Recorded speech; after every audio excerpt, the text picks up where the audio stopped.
Welcome to the lighter side of the dark side. It's your weekly freak show here on Renegade Radio and all podcast catchers, YouTube as well. It's the Dark Mark Show. I am Dark Mark, the goth comedian, and Nicole really wanted to do a show about magic. And that's everybody's favorite horror writer right there, Nicole Six. How are you, Nicole? Good afternoon. It's good to see everybody. I'm glad you can make it, Mark. This was your special request. I've never had you say, oh, you know what? I've got a show I really want to do. Well, this person who may or may not be watching this messaged me that they were like a member of the Masons. They wanted to discuss all this esoteric things with me. And it got me thinking, I know some people that are really interesting that I would like to see discussing magic. So. Mm-hmm. And they're not on the show. Well, I don't really know that person, but I know these two people. No, we both know these two people. One of them has been on the show before, and if it's up to me, she could be on the show every week. We can kick you out and have her be the co-host, or actually whatever. Be her co-host. But I think if she had her druthers, I'd be kicked out, and it'd be the two of you. But she's wonderful. You've seen her all over the place. She does tea readings. She does smoke readings. She was on our show. She gave me a tea reading, which may or may not have come true. So far, it's inconclusive. But and then she was on with Santa Claus, and she's everybody's favorite tasseographer, Rissa Miller.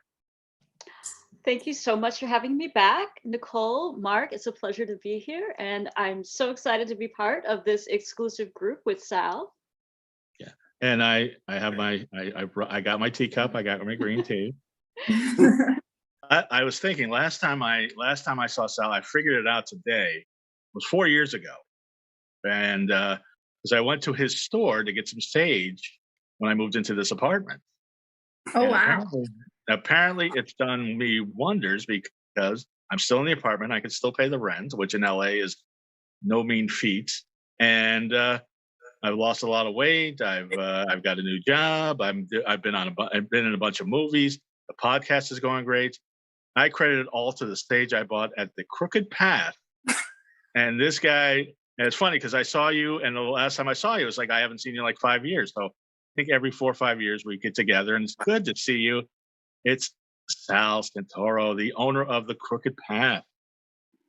Nice to see you guys. Thank you guys for having me on. And this is kind of cool. I've heard that this was going on with you guys, and I've never got to, come in yet. So this will be a great first show for this. And actually, last time I saw you, we were talking about this. Like, oh, you should come on the show. And then you were doing your own live stream with Renee, who worked there. And then, so now we're here. So there was a global pandemic in there and all of that. But I will keep energy up because I believe drinking Ray's energy drink. This is our sponsor. The best energy drink in the world. I'm drinking this with green tea, and it mixes well. And if you doubt that this works as an energy drink, listen to our show last week when everybody was drinking raised energy drink. There was like a mile a minute, and we couldn't stop talking till like an hour after the show. Am I right, Nicole? Oh yeah, it was quite a good time. Yes. And the best part about raising an energy drink: 0 carbs, 0 calories, 0 crash, and Rissa, it is vegan. And go into the podcast description, get 15% off Ray's energy drinks. So, Nicole? Yes. It's all yours. What? First question I will ask is to both of you. We can start with Sal and then go to Rissa because I'm looking at Sal's face right now. So, what was it that first attracted you to magic? How did magic find you? When people ask that question, I try to be as honest and forthright as I can. I am a witch to the bone. And when I say that, I wanted to learn a way to work things to my will, no matter what, I wanted to bend things to my outcome, how I wanted them to be early on in my life. I believed in not having anything between me and my will except for what it takes to get there. And magic and witchcraft was the way that I found myself doing it. And I started in literally 1981. In 81, I was 17 years old, depending on the month. And I just found my way into witchcraft back east. It was so long ago you learned from Merlin. Yeah, almost. I mean, I learned, my first book was from Paul Hewson. It was Master in Witchcraft. And that was my first experience with it. Now you gotta remember, at that point, things weren't as prevalent as they are now. You couldn't go to the Crooked Path in New Hampshire in the early 80s and the 70s, right? So you had to, just dig. And that was the first book I found. And then from there I found 777 by Alister Crowley. And those were my get up and go points there. But that's why I get into it. I didn't get into it for spirituality. I didn't get into it for any other reason other than bending things to my will. And I believe that, I have my own versions of what things mean. I think everybody does. And I don't believe that people should push on each other about what is right, what is wrong. I mean, we're all adults. We all make decisions and, sometimes consequences for decisions we make. But for me, witchcraft is the science of causing change with will by utilizing the elements and the planets. And that's where it started for me. That's what it is to me as well. It's about energy management using the cosmos is how I look at it. Yeah. Everything I do is about, I know it's about will, but I also, for me, I like to attract opportunities. I like to set things up to be the best that they could possibly be for me going forward. I agree. Yeah, and that's how I see it. It wasn't always my spirituality. I mean, like I said, I started doing this at that point, and I moved through. By the time I moved to Los Angeles, it was 1988. I was baptized in a Wiccan coven in '89. And then I left about a year and a half later, went to another group, did the same thing. Then from there, I moved on to the Golden Dawn the first time. And I was with them for a couple of years. So I moved through systems, and I just got great opportunity to work with great mentors and teachers. And I had the opportunity to work for George Derby, who was the original owner for Eye of the Cat. I'm sorry, not Eye of the Cat. Panpipes. Judith Dufresne was Eye of the Cat, which was my baptismal point. But George taught me a lot. And I was there in the mid-90s. And then from there, I moved on to Raven's Flight, which was and Griffin, Griffin now owns the Green Man.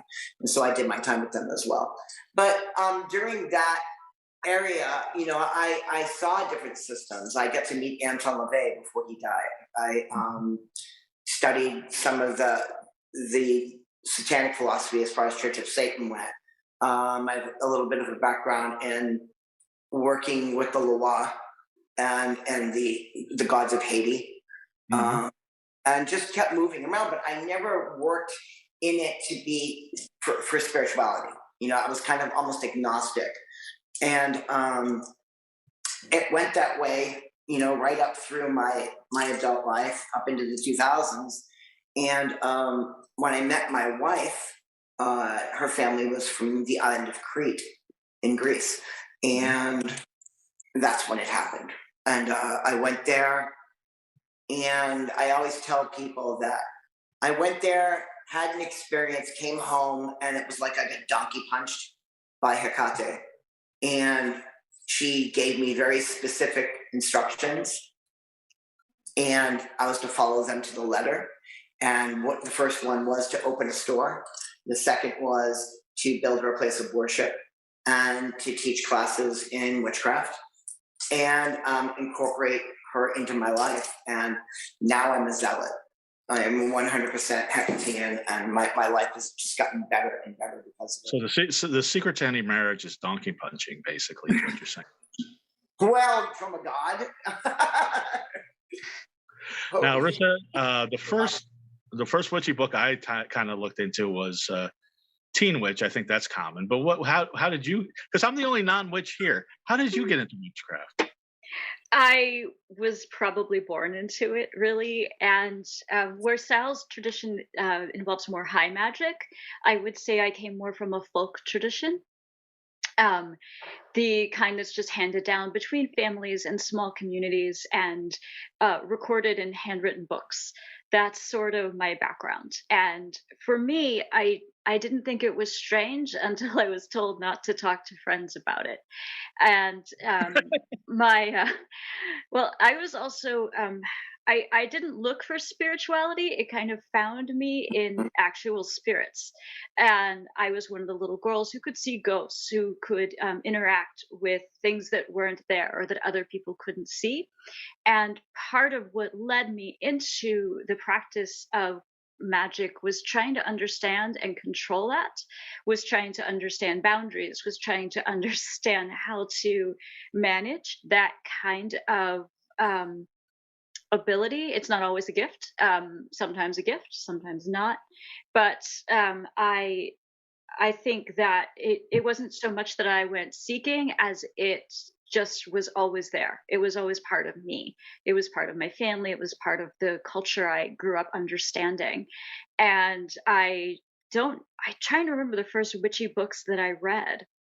I read so much as a little girl, and I don't remember. I do remember when I first saw 777. It's when I was a freshman in high school, is when I read that book. It wasn't a formative book for me, though. I was much more interested in plants and talking to spirits and managing that kind of craft, which again is more folk magic and less high magic. So that's an opposite perspective. Well, it's opposite coast. I mean, you're in rural Maryland. You're foraging, as I've I've caught up with your foraging videos. But Sal, Panpipes was the big store in Hollywood. The owner of Panpipes, your mentor, actually was a consultant on the craft, and then Fairuza Balk became, I guess, a co-owner. Or she was my boss for a while. How was that? You never saw her. I mean, she came in, she came out, and ironically, years later, she ended up becoming a girlfriend of one of my dear friends who passed away in 2016. Much later than their relationship. So we were in each other's lives a lot, on and off through 20 years. I always knew her, but it was never super tight. But George was like my father in a lot of ways. And he was a crotchety bastard, And before I had George in my life, I had Judith Dufresne, who was the person that built Eye of the Cat in Long Beach. And the thing about both of them is they're from Nolens. That was their home base, both of them. And so I was raised by these crotchety two older people that both separately kicked my ass for years, and that was just part of it. It was part of my knowledge base and learning. I definitely understand high magic and ceremonial magic. I think it's a beautiful art form in a macrocosmic perspective.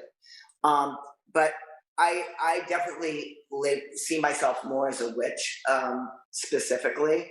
That term, for me, is non-binary. It doesn't support gender. I don't see it as that at all. I just see it as a person that works the will. And I use herbology and planetary magic every day, because when you trace back the lineage of planetary structure and Ptolemaic scale, you realize that the 7 planets are why we have the names of the days of the week. And every one of those planets correlates to specific herbs with specific reason. And so does the color perspective. Now, the colors perspective of the planets literally came from Kabbalah, which is kind of strange because there are 7 of the 10 separate on the tree of life. So there is different smatterings of both worlds in there.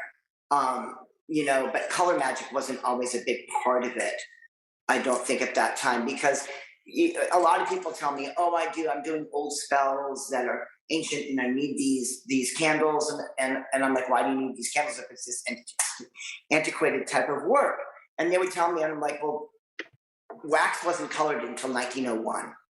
It was all neutral, and it was made of earthen color, whatever the tallow created by the person, that's the color it came out to be. But this is also where we get stones from. When you start working, why are stones so precious to us? Well, that's because a lot of the more opaque or clear stones that come from the ground, like your corundums, basically your rubies and your emeralds and sapphires, they throw color because they would put them into braziers that would hold a flame, and then they could project the color of choice that would be the energy of that planet. You guys understand exactly what you're saying. I have no idea. You guys work with stones. I know Rissa talks about stones on her videos. I know Nicole has talked about stones. I said translate from witch to non-witch. I'm a non-witch, so I don't know. Okay, well, black, I was black gonna say, and all this. I was like, what? okay.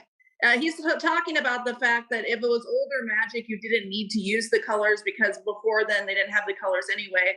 But different colors manifest in different ways, and everything works together. That's where I'm going to take this transition to. How has manifestation been made possible in your life, and what are the things you use when you manifest? I'll let Rissa take it first. So I think one of the most important lessons for me in manifesting has been learning what I actually really want. Learning to ask for what I actually really want. And many times when people come to me and have these kinds of questions, they think they know what they want is, I want a new job. But what they really want is financial freedom to do what they want. And they aren't actually saying what they want. They aren't articulating it correctly. Because another job could tie them down even more, could take up more of their time. It's not actually what they mean to say. So I think one of the most important manifestation tools is correct intention and actually knowing what you really want. And there are lots of ways to get there, Nicole.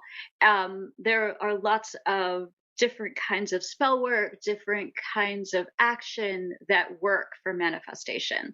But I think the most important piece of that, in my experience, is articulating what it is you truly are trying to manifest. Your will.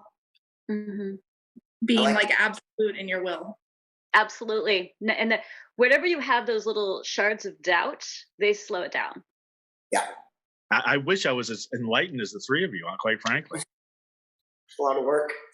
My answer to that is, first and foremost, I'd love to say that her answer was awesome. I am all about intent. And I tell my students, I call that wordology. And that's great. I love that. It's like a wordology. It's like the first thing is important is your petition of intent, which we will loosely translate to an incantation. And it is important that you speak it as you want it to be, not as you hope it to be. I tend to stay away from words like manifestation and work with causing change with my will. Because when I say something, if I'm doing spellcraft for a client, which is majority of when I'm doing spell work, because I do so much of it now for people, when everything is laid out on the altar, before I even get the flame lit or the herbs invoked, it's already happened. I have like 4 of my major things that I teach people that you need to make witchcraft work for you is you need will, you need faith in what you do, and back it. You need the imagination, because without your imagination, you can't bring it to the front of your mind to get it out there. And you need secrecy. Now, secrecy it's not because we're trying to keep stuff from the world. That is one of the things that a lot of people think it means.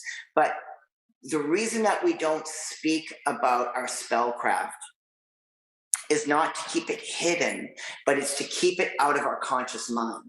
Because if we look at this from an analytical perspective, we are manipulating objects on the microcosm in the here and now. That's what witchcraft is. It's giving what we want to our id, to our nefesh, to our lower ego.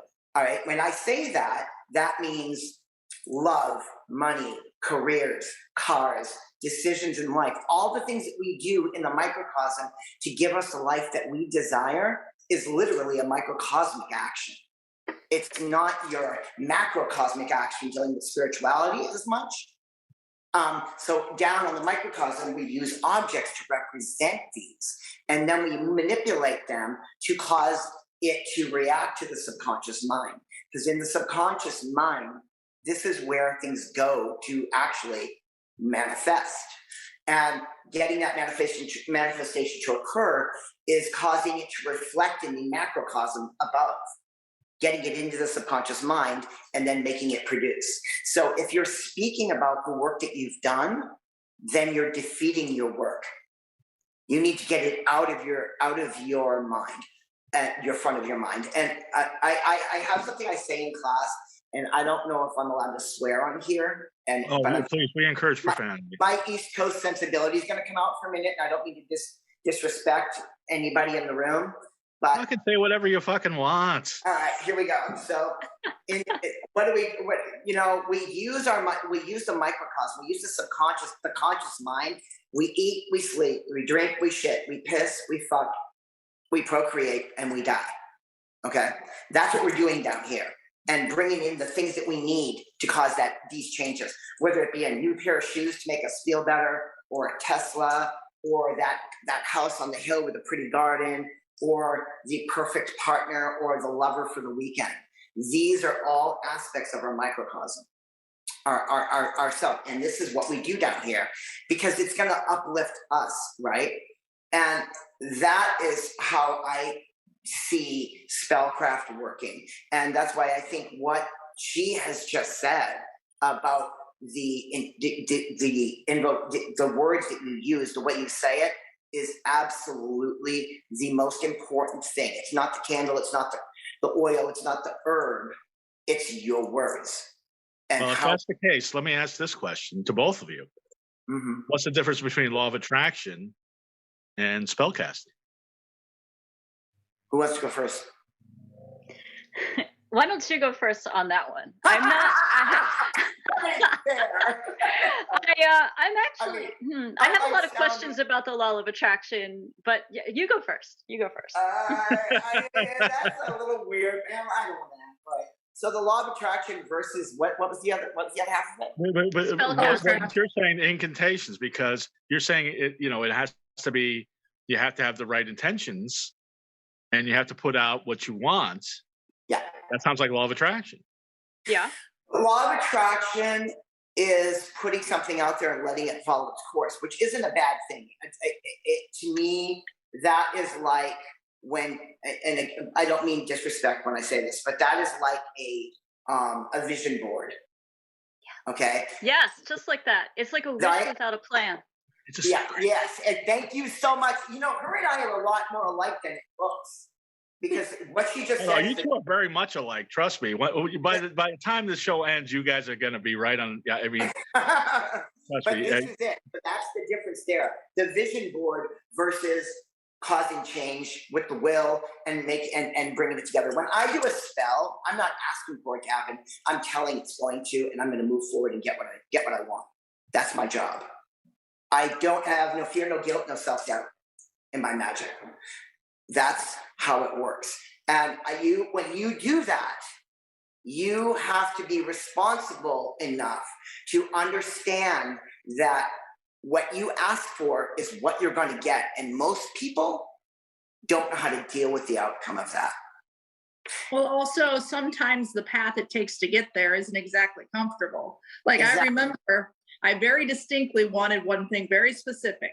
I wanted to really have an affordable apartment because I realized most of my money was drawn into my apartment. I realized most of my problems were coming from the fact that my money was all tied up in my apartment.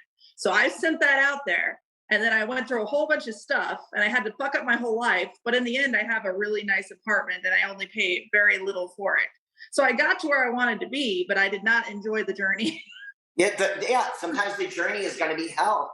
That's why you have to treat it that way. I don't want to talk too much. I want her to give her answer because I want to hear it as well. So when I think about the law of attraction, so a few years ago, probably like a decade ago or more now, there was this movie called The Secret. And I'm not going to knock The Secret. The people who did it, they put it out there. I think they self-produced it. And I know a lot of people that it did a lot of good for. So kudos for that. However, it was sort of a half-baked system. And it was not spellcraft. It was a movie about wishing, basically. It's saying, you know, if you want to make $1 million, all you have to do is wish for it and it will attract to you. That's a lovely idea. I wish that I knew that magic. I don't. I mean, it would be great if all I had to say was, I wish for $1 million and I'm going to go pick flowers. It hasn't happened like that in my experience. So, that was what the law of attraction was presented to the public as. Now, in science, the law of attraction is like attracts like. And it is a little different when you look at it in physics than in the movie The Secret. But when it comes to spell casting, in my experience, there is action required. And you will be given steps as you go towards your goal.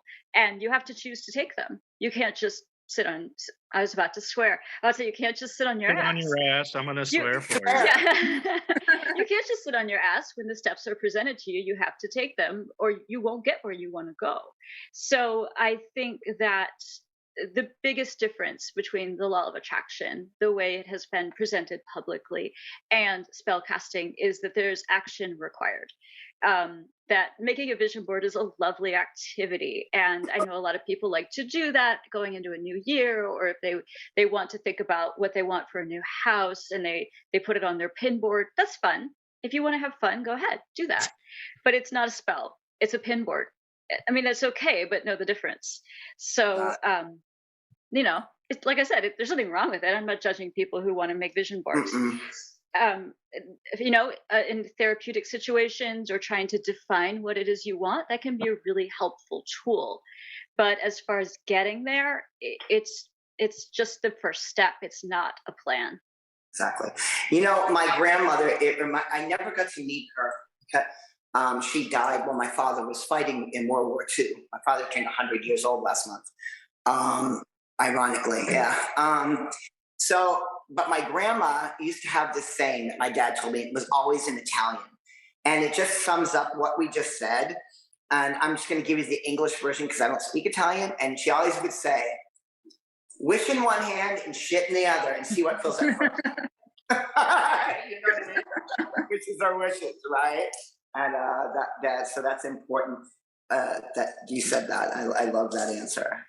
For sure. So I want to ask, so while we're talking about manifesting, I kind of hinted to this earlier, but like, so I have spirit guides, and one time one of my guides asked me what would make me happy, and then very shortly after that I got my cat back, and I didn't even realize that was what was missing in my life, but it aligned with what I needed, and I have had my cat back for a year now, and it's been an amazing experience.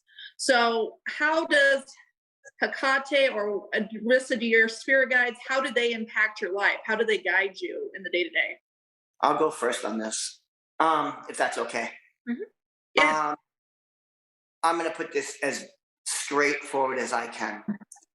Hecate is my breath. She fills my lungs with life every day. And I'm going to get dark for a minute, not because of the show, but truly dark. We encourage that too. I had the worst experience of my life in January. I might cry a little bit here for a minute, but I am 58 years old. And my mother died on January 13th. And this is really hard to say, but through my youth and my childhood, I was incredibly close to my mom. And I used to have nightmares that went into 15, 20, and 30 years of my life, of her death. And I had voices that would talk to me when I was a kid. And I'm putting this out in the public right now. It's just the truth. I'm not going to lie. And that would tell me that when my mom died, I had to die. And I lived in fear from 9 years old to 58 of that day. And she died. And Hecate showed me that I didn't physically have to die, that child that was alone went away. That she is here, and my wife is here, and my coven is here. And that's Hecate to me. I don't knock on Hecate's door to ask for spells. I don't, it's not in my makeup for that. I literally have prayers every night when I go to bed, and I have rituals that I do. And when I get up in the morning, I do the exact same thing every single day. I've not missed a day in 5 years. And that is my religion. That is my Hecate. And although other people may work with Hecate and have her as their goddess, every Hecate is someone, it belongs to someone in their own way. Mine is the one that I have, and how I see her. And she has given me that. She's given me the store. She's given me wealth. She's given me foundation for a wonderful life. I don't like bothering my goddess for spellcraft because it's microcosmic to me. I cause change in conformity with my will by working planets, like I just explained to you. But I don't hardly ever call her into space. And almost never, actually I can say pretty much never, I never do spell work for myself. I've learned over the years, and this is magically speaking nothing to do with Hecate. When I was in my 30s, I was doing a lot of spellcraft. And a mentor of mine said to me, someday you're going to move on from this. You are the magician in the tarot deck right now. You're the magician card. And I'm Mercury, I'm Virgo, so that is very much magician card. But he's like, in your life, you're going to realize that you don't have to be doing spellcraft all the time. Because when you walk, you will become the hermit. And when you become the hermit, as you walk, flowers will push up around your feet. And so it's true. I don't need to do spellcraft anymore. But am I doing it constantly? At least 3 a week because I get hired to. But it's never for myself. I can relate to that. I've been able to start aligning my will and having it just come forth. Yeah. But you're teaching other people how to do it too. Yeah, and that's my job as a mentor. Yeah, which as your mother mentored you, and we're sorry to hear about her passing, and we love you. You're loved in the Zoom room. I can tell you that right now. Absolutely. I don't even know what the initial question was. I was so enthralled with the story, but it's a good transition to tarot because I know Nicole had some questions about that. I still want to hear about Rissa's spirit guides, though. So if you could cover Sorry. I'm sorry. Sorry to try to make a smooth transition. And by the way, let's since I can't do a smooth transition, I will say that the show is sponsored by Tactical Soap. Don't do that stuff. If you want to get a woman, get Tactical Soap. This is pheromone infused soap. They have 3 types: Bond, Durden, and Maverick. 3 flavors of that. They have soaps. They have deodorants. There's a link in the show description on YouTube and on all podcast catchers for our predominantly male audience. If you want to attract women, get Tactical Soap. Rissa, what about your spirit guide? Rissa, I'm so sorry I took so much time, by the way. Sorry. Absolutely not. I thought your story was moving, and I was glad to be witness to it. I don't have a story at all like yours, actually. I have had multiple spirit guides over time, and most of them relate more to my divination work than they do to spell work. The one who's worked with me the most recently, her name is Veronica. She only appeared in the past few years. I hear her standing right behind me. I literally hear her talking. And usually when I'm reading for other people, she'll tell me things about their life or the people in their world. And I can ask questions or say, tell me about your son's recent passing. And she gives me information that is useful during my readings. So I I don't have an incredible story like yours, Sal. My spirit guides story. work very differently. Truth, I just let things pour out of me, and I'm sorry. But you were very close to crying yourself, Rissa. So It was an amazing story. Yeah, I'm not putting my spirit guides down in any way, Veronica. If you're listening, I'm super grateful for you. yes. But yeah, it's just a very different experience for me, and the way that they speak to me, interact with me, talk to me in my dreams, things like that. Nicole, do you have a spirit guide? I do. His name is Billith.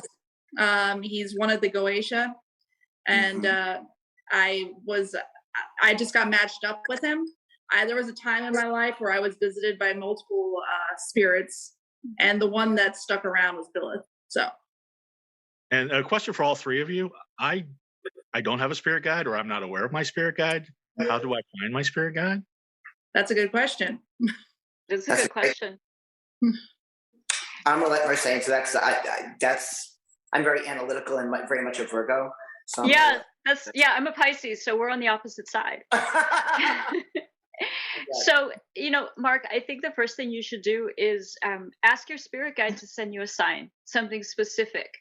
And I mean, don't say something like, send me a cloud in the sky. That's completely nonsense. Ask for something specific. Say, when you're with me, I want an avocado. And you will be surprised how that avocado shows up. A lot of the people I work with, they pick something random, like they want to see a goat. And the goat will show up on somebody's tattoo that's standing in front of them in line, or something like that. Not an actual goat doesn't come running down the city street. But not that. How would I identify the spirit guide from that? Because let's be honest, my spirit guide is going to show me something ridiculous. I mean, if they're matched up with me, so how would I recognize who that spirit guide would be? They give you a thought that isn't your thought. It sounds like someone else is talking. And I mean, not everybody hears it as literally as I do. But I think that after time, you can definitely tell the difference when your spirit guide is talking and when it's your own line of thinking. I know when you're doing any kind of psychic work, you quickly learn to hear the difference, because otherwise it makes you feel crazy. And again, it's not like schizophrenia. You're not hearing them outside your head. It's a thought in your head that just isn't your thought. So you have to know yourself really well and know your own thoughts so you can tell the difference. The self-awareness is key. Yeah. Sal, do you have experience? Are you I'm not. I don't really. Like spirit guides. I don't. That's not one of my areas. I do have egregores, and I do have servitors for magical work that help me. And I have certain hints from certain entities that I will work with in the Goes, which is where we get the name Goeta from in Greek. I have a specific. I have two different fetch in my care, and a fetch is something that you summon a lower entity, a lower form, and you house it in something, and you feed it and care for it and have a dynamic with it, and then when it's time, you unleash it, and it does work for you on the astral. And I do have that. I have a couple of them. I have one that they're both skulls. One is a human skull, and one is a dog skull that I specifically have enchanted through certain means of necromantic work, where I've used open earth from a specific grave, and I communicated with the individual at the grave and connected with them before removing anything, because you just don't do that. There's rules. First off, you don't want to do anything illegal.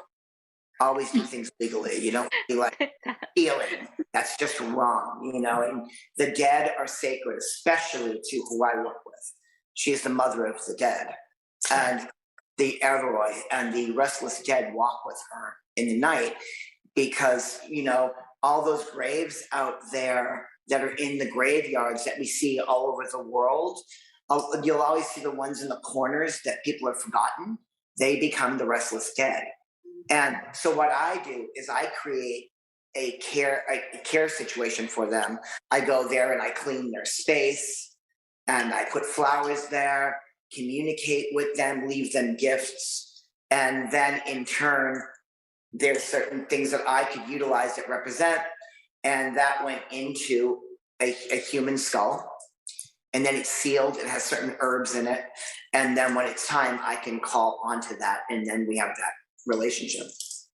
So, and this might be a little different, you know. Mm-hmm. Nicole, what next magical topic do you have? I think we should go with your topic, which is tarot. Okay. What has been your experiences with tarot? We'll start with Rissa because Sal is a little bit different. Yeah. Well, that goes without saying.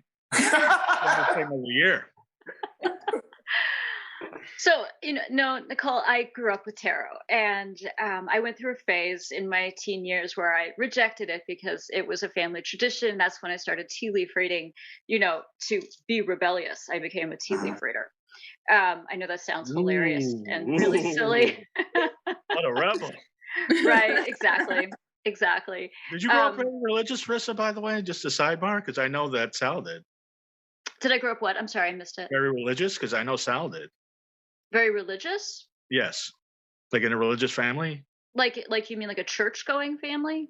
Like a really super religious type of family? I wasn't at all. I thought you were a Catholic and I was an altar boy, but I did that because I wanted to learn about it so I could watch okay. All right. Yeah. Definitely, definitely not for me. Sidebars don't work out, so I apologize. Go right ahead. I did go through a phase when I was maybe 12 or 13 where a lot of the children I was in school with were getting confirmed or having bar and bat mitzvahs, and I was completely outside of that, and I was confused because I thought, why don't I have something like that too? And it just wasn't part of my family's culture. They didn't do any things like that, and they didn't believe in going to a church or synagogue or temple for any kind of organized religion. My dad had spent time with native cultures, and he believed that nature was our temple, our place of faith, and that's just kind of what I grew up with. But on my mother's side, that's where the tarot reading was. And I do have my grandmother's deck. It is the deck I learned on. It is a Tarot de Marseille deck, and it is the kind that still has the pip cards, Nicole. So when you look at it, it doesn't have all the faces. Like on the major arcana there are faces, but the other cards are more like a traditional playing deck. And I remember the first time, like this is the one of the swords cards. The first time I saw Pamela Coleman Smith's tarot deck, I was like, who are all these people? Like, what are they doing on the tarot cards? And I was just so surprised to see. Here's about what year are those cards? The cards that were just in my hand. Yes. They were probably purchased in the early 70s before I was born. Oh, okay. I thought they might have been. God, that wasn't that long ago. People, come on. I thought you were going to be like, 1920 or 1890, but no, they're... No, I don't have anything from the 1920s. That would be very cool. I would love to get up to the Metropolitan Museum at the cloisters. They have some of the old hand-painted tarot decks from Europe. I haven't seen them yet in person, and I would love to see them. I know Yale University has some too, but so the original tarot decks were hand-painted. So it's like disco tarot cards. They were, but it's unusual though that people would have a Tarot de Marseille in nowhere, Pennsylvania, because these cards, Pamela Coleman Smith, were kind of the common deck that was sold in the United States. In the 70s they were, you're right. Yep. Right. So I do have a couple of other vintage decks, but nothing older than the 70s. So yeah, sorry to disappoint you, Mark. No, it's okay. Sal, 70s is vintage now. Yeah, it's so weird to say that. Somebody told me the other day, I got so excited because I rang this kid up on my register at the store, and I'm like, oh my God, 1984 was such a great year for music for me. And, I literally was 20 years old, And the kid's like, I need to buy something else. I'm like, what? He's like, I don't know, just change that number. And I'm like, why? And he's like, because it reminds me of that bad book by George Orwell. And I'm like, but what about the music? He's like, the music?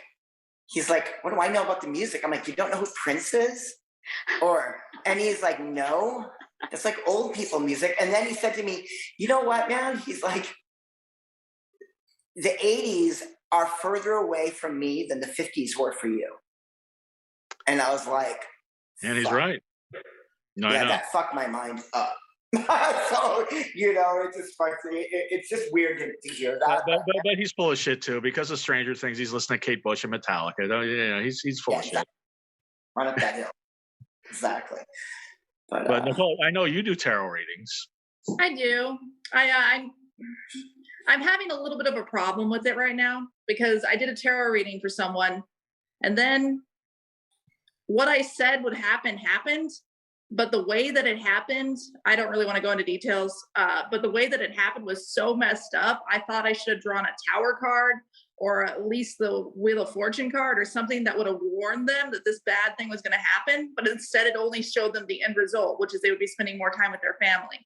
I have like this, I'm going to do a tarot reading next Tuesday, actually.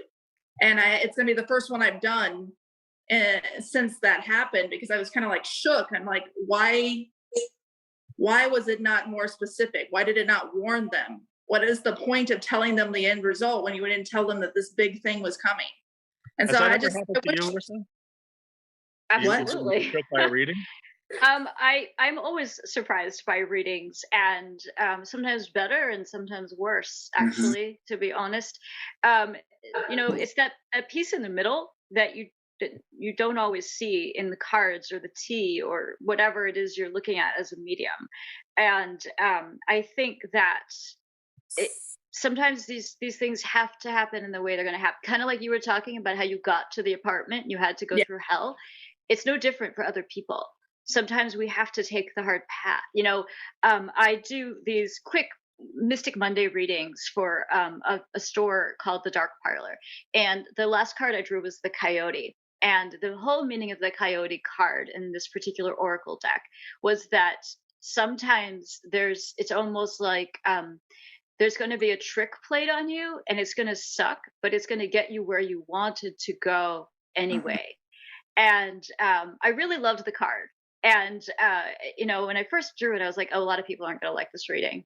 But I really liked it because, coyotes are amazing animals. They're super resourceful, and they work together as a team, which is a lovely thing to pull as a spirit animal card. The next thing to think about, though, things almost never happen exactly the way you think they're going to happen. And sometimes that's unpleasant, but we have to go through that lesson. It's something that is just an inevitable part of the path. There has to be shadow and light. And that's one thing I end up talking to a lot of people about, because they just want to see the light. They just want to see the end result. They just want to see the easy stuff. They just want to see the flowers. They don't want to put their hands in the dirt to put down seeds. And that's just not the way it goes, unfortunately. I see Sal shaking his head. I agree. She's right. That's how it is in spellcraft. Same thing. People want things, but they're not seeing that's the microcosmic thought. What's gonna satiate that urge, that need that they have? But what about what falls before it? What's gonna happen? Everything happens where it goes down that path for a reason. So that's why I was agreeing with her. And Nicole, sometimes if I'm doing a reading with my cards and I'm thinking about the Tower card, even if I don't pull it, I mention it to my seeker. I say, we didn't pull this card today, but I'm thinking a lot about the Tower card. So that might mean there's some challenges ahead of you. I did think about the Tower card that day too. I think you're right. I think the instinct was there, it just didn't come out of the deck. Yeah, if there's a card I'm thinking about, if I'm thinking like the Seven of Swords, even if it is not on that spread, I mention it anyway. And I always tell people, especially if they're taking notes, write this down. You need to know about this card. It's speaking to me through my intuition, even if it's not on the paper pile in front of us. Yeah, I felt really bad about that. I haven't seen that person since, the person I did the reading for, but I'm sure they're not happy with me. So I feel I didn't You just the failed. I messenger. felt You're like not the one that did the bad thing to him, or the no, Yeah. but I remember someone said, well, it's like there was always that. Like, why didn't you predict this? That gets asked a lot to witches. Like, that It just is does. a common question. You know, Yes. how many people have asked me, why didn't you predict the pandemic? Yeah. What the hell? that's You know? my Who that's did? my go-to question. That's my job. I'm Yeah. not Nostradamus. You And know? I've actually said the same thing to people before. And, Yeah. you know, the only lead in I had that something was coming was that for almost 3 months beforehand, every tea leaf reading I did had a squirrel in it. And the way I read a squirrel in a teacup is that it's time to save your resources, that you have to put away all of your nuts and seeds because hard times are coming. And it was in every single cup. And I remember thinking, like, that's weird. I wonder what that's about. And then the pandemic hit, and it was good for people who had their resources saved. But Right. it was the only hint I had at all. Especially vegans. Especially vegans need to save all of their seeds and nuts. Yeah. Right.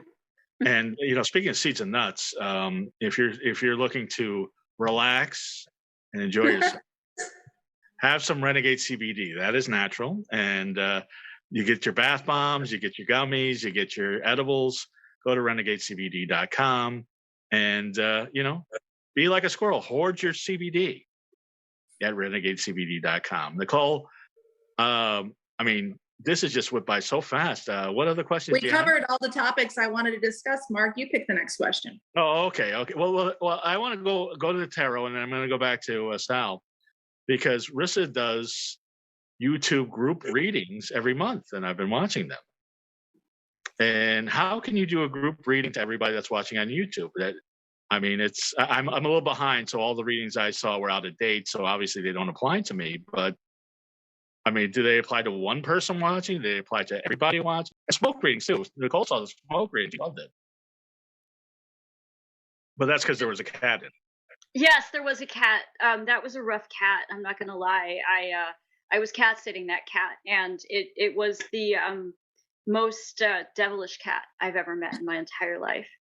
Wasn't it biting me during the video? Yeah, I it think bit you was. twice. Yeah. Yeah.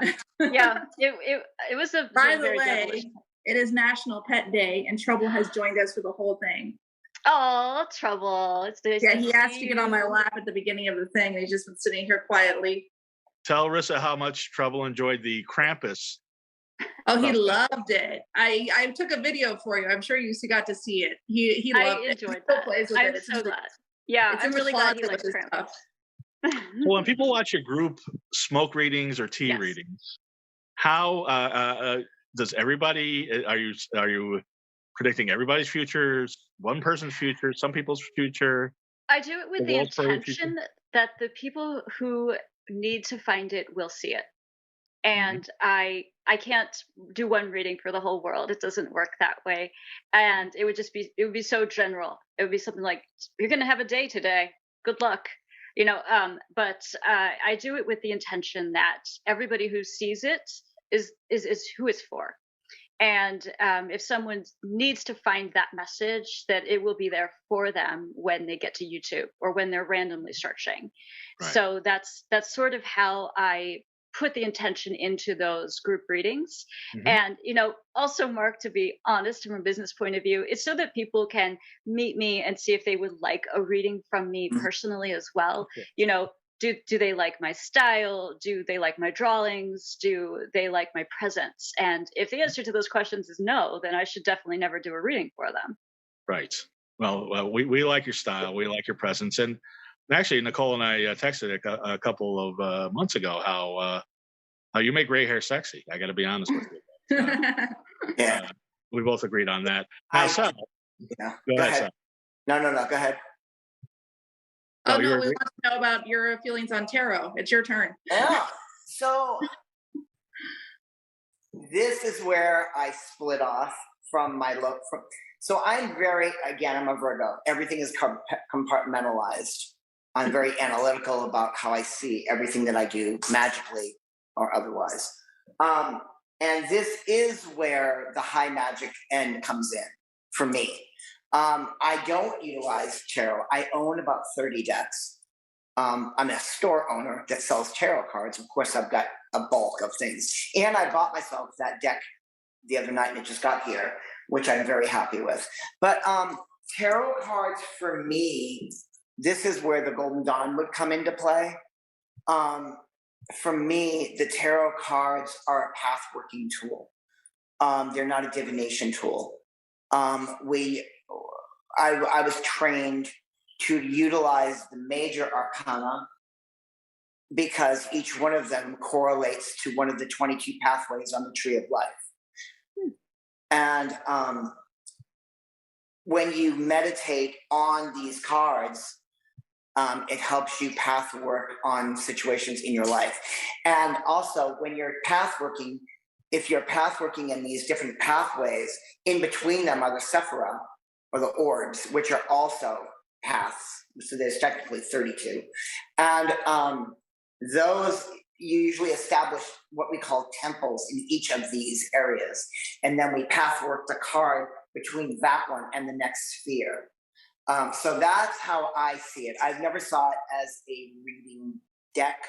I've done some study on the theories of tarot, and the time frames in which they say they might have come. Again, there's nothing proven, but they're saying around 1340 was around the time where they were really being developed.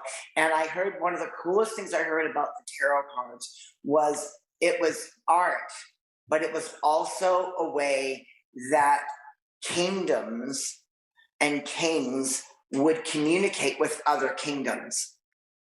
And these depictions on these plates would then give information and thoughts on social structure and movement and war and battle and, you know, all the things that lands do to take over the other lands. This was a way of communicating them, was off that. So, I mean, that's, I look at it that more that way, but as far as me using them, I never read people with them at all.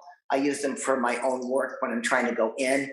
I will also use them if there is a correlative to a spell that I'm doing, and I'll bring in the associative card to it.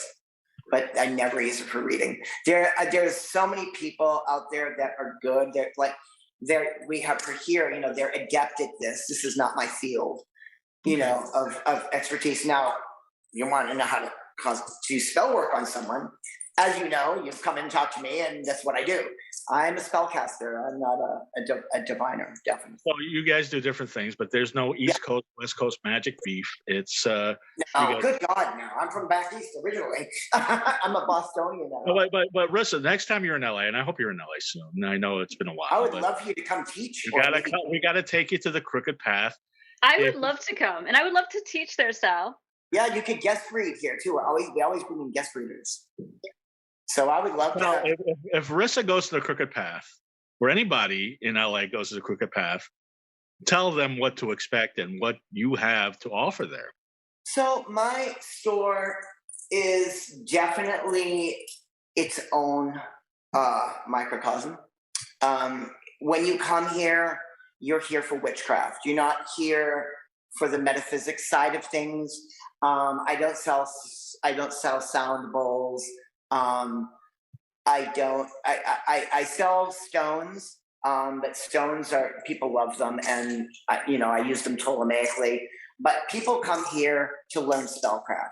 They come here to learn how to work with deities. They come here to understand witchcraft and understand that it's for everyone. A witch doesn't have to be someone that is born into it. A witch is just acknowledging the fact that you are. And that's why I'm very, I'm not about binary terminology. And I'm not about one person being and one person not being, someone is or isn't. I think we all are. If we have the inkling of the acknowledgement for it, that's beautiful. If you have a family that you come from, you're very blessed, like Marissa is. But not everybody has that. But that does not diffuse the fact that they are witches as well. And I am here to give them that. So you come here and you'll find the tools and the understanding on how to do witchcraft and spellcraft. Now, you also have here a great group of teachers. And one of the main things is the Temple of Hecate. I'm in it right now. Can I give you a little mini tour of a 12-foot room? Please. All right, so let me flip it around, get my mug off the screen. And before you do that, Rissa's going to do that for us when we go to Baltimore one of these days. Yeah, that would be you do readings at. all right.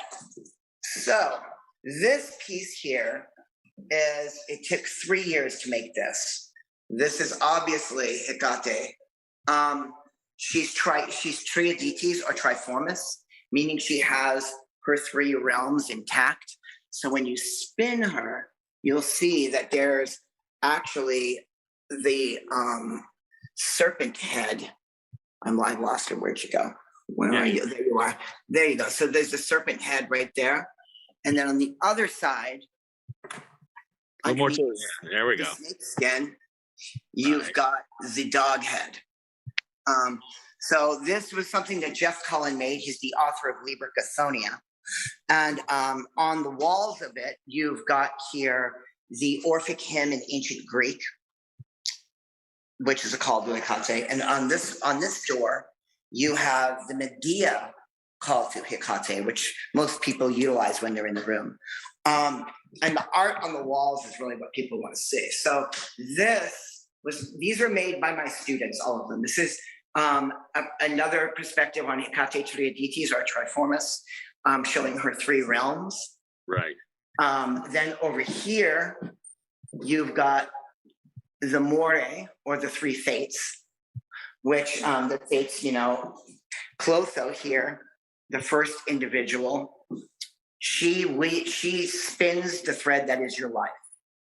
And then her sister over here is Lachesis, and she stretches out the duration of your life. And then Atropos cuts it, and that's where your life ends. So there's the 3 fates. On the main door, what you've got is Kerberos, which is the 3-headed hound to the underworld.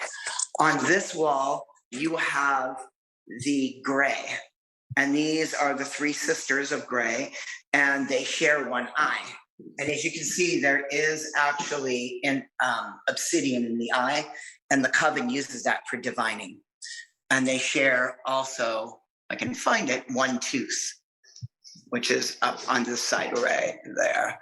And then over here, you've got the Graces, which bring in beauty and bounty and fame and charity and wealth. And they're kind of like the 3 of Cups, right? Then you've got the 3 sisters of the Gorgon. There's Medusa and Sino and Uriel. And then on the back wall over here, you've got the Furies, which is straight aggression. So this is for heavier, darker magic when you release wrath. And on the floor, there's a sigil that you can see here that calls in any of the 3 at any point. So people come up here, and it was part of my agreement with Hecate to give people a place to come and work with her. And they don't have to buy things from the store. If they want to work with the goddess or get to know the goddess, they can come up here, close the door, and right when you walk in, there's candles and incense for her that I supply myself. Doesn't come out of the store at all.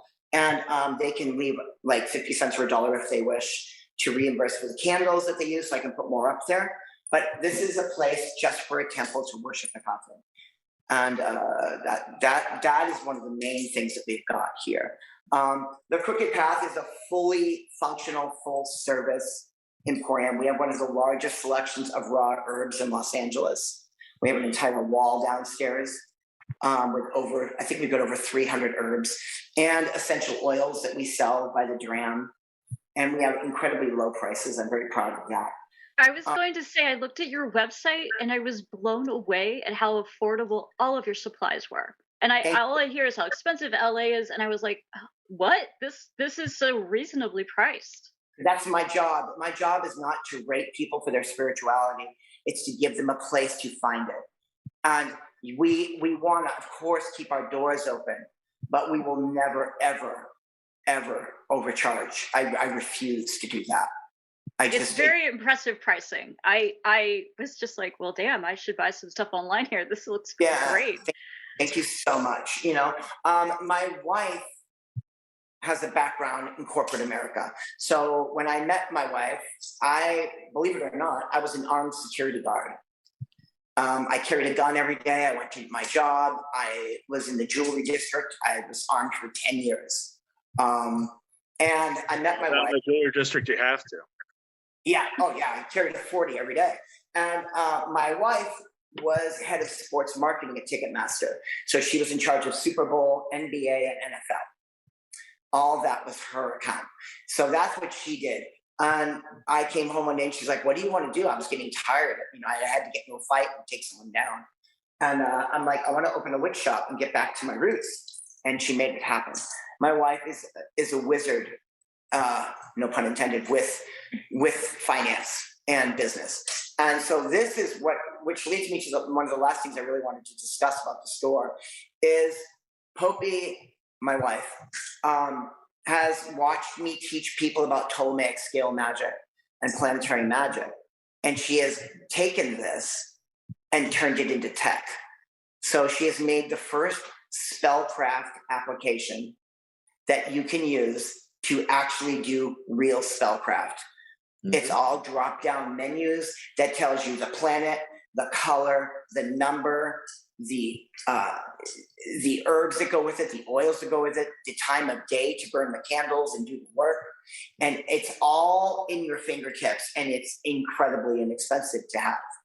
It's a really low number for the app, but it's called Planetary Magic, and it's actually doing incredibly well. So, her technology, her tech brain. I hate the computer stuff. I just do what I do. Sometimes I'm behind my counter and I'm crotchety old witch, a lot like George Derby was back in his day. But my wife, it was all full of love and business, and we have a good time. So, see, you turned into the crotchety old witch. I did. You were mentored by a crotchety old witch, and you became a crotchety old witch. Yeah, I did. Watching George, and sometimes I don't think I'm really crotchety, but I'm very much a Bostonian. And if you ask a stupid question, I'm going to give a stupid answer. I go by the adage: if you follow a dumb kid home from school and you knock on the door, a dumb parent's going to open the door up. You know what I mean? And but I treat everybody respectfully, of course, and I want people to learn. I don't want to look down my nose. I'm not a gatekeeper of the craft. I believe that it's for everyone. Right. You've taken the traditions that he taught you, and things that your mother taught you, and you're passing it along. Yeah, and revamping it and making it for people. Mm-hmm. And there's an app for that. There's an app for that, Planetary Magic. Yeah. App for that. That's amazing. Planetary Magic with a K. Actually has a K, not I was going to get to that. Now, we've asked this question, but what's the difference between magic with a C and a magic with a K? And you two might have two different answers, or three of you might have three. Probably three different answers, and that's okay, because there's one thing that I want to preface before I give you this answer. And it's okay to have differences of opinion in magic, because if we don't, then it becomes static and it's no point. You don't want static action in the magic, or else it doesn't work anymore. So it's good to have perspectives and views. Now, with that, magic with a K, basically, it was a Crowleyism. It was something he first developed because he was coming out of, Victorian Britain. And when you were connecting with spiritualists and people of this level, they were doing a lot of prestidigitation and quote unquote talking to spirit, but a lot of it was smoke and mirrors, literally. Actually, a lot of people don't know this, but Helena Blavatsky, who created the Theosophical Society, actually almost went to jail for doing that exact same thing. So Crowley put a K on the end of it so it could delineate the two worlds. And now people in the modern time will use the K when it has something to do with magical structure, and most of them are ceremonial magicians. But it's leaked over into witchcraft as well, because it puts a space between it. It doesn't mean that one is wrong and one is right. It's like spelling Hecate with a C or a K. Right. Okay, same type of idea. I actually knew it was from history, from the Victorian era. But as soon as he said it was related to Crowley and the Victorians and the spiritualists, I that was the laugh. I was like, oh yeah, that sounds right. Thank you. That sounds right. And I'm also an editor, so I as a job. So I love when things are put in their correct place grammatically. Mhm. So to me, when I use a K on the word magic is when I'm talking about a magical working, and otherwise it just gets a C. Now I do see people use the CK as well, and I figure language always changes. Language will always evolve with us, and I'm pretty sure that people younger than me or younger than any of us on this podcast are changing language right now, Sure. and they're changing the nature of the use of the word magic, and their magic will be different than ours. And I'm excited to see what they do. Me too. I'm sure it'll be an acronym. I've got this new thing coming up. We do a thing here at my store called Sit a Spell, and it's free, and it's the third Sunday of every month, and we had a great topic, and that was AI in magic. Ooh. Oh yeah, tell me about that, Sal. Oh, it was so intense because it was Michael Patterson. Of course, we know Michael from Clove. Michael and I are very, very close, and I bring him on all things, and he loves to stir the pot. He's definitely a ceremonial magician, but he also very much works with Hecate. But we're always looking to be the devil's advocate in the room. So even if I don't agree with a situation, I will bring it up just to throw a monkey wrench into the pot to make everybody go, "Oh no, this is wrong." I love that. But it came up, and because has AI cast any spells yet? I went on to Chat GPT, which is the free one that you can get, and I have a feeling you be the troublemaker. But yeah, so what happened? So I went and got on there, and I was like, "All right, well, let's see what you got, Magic. Let's see what we got on this thing." So I went and said, "I want to create a Difixian tablet that will be utilized in a phylactery." And it gave me a 4-page dissertation on how to do it. Wow. It was absolutely on point. So there you go. No, I know there's a 14-year-old aspiring witch that is casting spells on Chat GPT right now. But I gotta tell you, what a witchy good time this is, Nicole. Yeah, it was great. Nicole, what is the biggest misconception about witches, and what would you like to dispel about them? The biggest misconception about witches is that all of us are Satanists. Right. Do you agree with that, Rissa? That is probably the biggest one, or that we all have bad intentions. Yeah. Basically that we're evil. That's the biggest. That we're evildoers. Yeah. And you're not. You're three of the nicest, sweetest, coolest people I've ever met, and I've never met Rissa, but I just virtually she is, and so AI don't cast a spell on me. But Sal, tell everybody how they can about the Crooked Path, about your website, about your app, and anything you want to promote, please. Before I get into all that promotion of the self, that is very secondary to It's me. the magic of capitalism. Come on. I know, but I will do that. But I would like to just share what I would like to leave on the plate, and that is this: magic causing change with will in witchcraft is real. It's not fake. It's not something you do on the weekend for kicks with your friends. Same thing I teach with my students when they come into my class. You have to look at and this might not be the best way to explain it, But I always tell them, if you walk into your house and you go to your kitchen table and there is a semi-automatic 40 cal pistol on the table, and it's racked and ready to go. If you leave it there, it will stay and collect dust, but eventually it will get picked up. Mm-hmm. And when you pick it up, where do you go from there? Most people will put their finger in the trigger guard, which is the first thing you don't want to do. What they should know how to do is take the rounds out of the gun and make it dormant. Magic needs to be treated the same way.